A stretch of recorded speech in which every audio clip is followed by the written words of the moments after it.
ఉమ్మడి జిల్లా అధ్యక్షురాలు. ఈరోజు ఏ ప్రభుత్వం వచ్చినా అంగన్వాడీల మీద వేధింపులు మాత్రం అలాగనే ఉన్నాయి.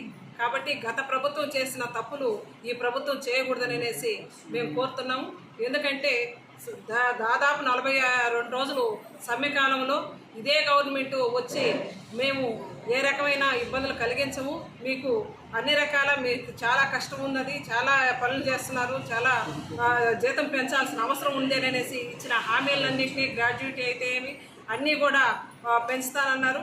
అదేవిధంగా సమస్యలు లేకుండా చేస్తానన్నారు.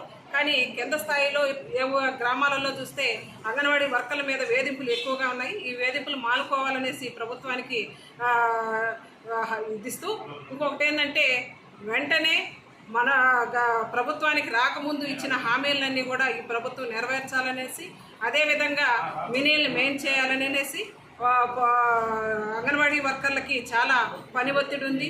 అదేవిధంగా ఎఫ్ఆర్ఎస్ సమ్మెకు ముందు ఆపివేయడం జరిగింది. ఈరోజు మళ్ళీ ఈ ప్రభుత్వం వచ్చిన తర్వాత మళ్ళా రంగంలోకి తీసుకొచ్చింది. ఈ ఎఫ్ఆర్ఎస్ని మానేయాలనేసి మేము ఈ సందర్భంగా కోరుచున్నాం. రేపు 22వ తారీఖు రాష్ట్ర కమిటీ జరగబోతుంది. రాష్ట్ర కమిటీలో ఇంకా మెరుగైన ఇవి తీసుకొని మేము మంత్రుల్ని అధికారులని కలవబోతున్నాం. మా సమస్యలన్నీ పరిష్కారం అయ్యే దిశగా ప్రభుత్వం ఆలోచించాలనేసి కోరుతున్నాం.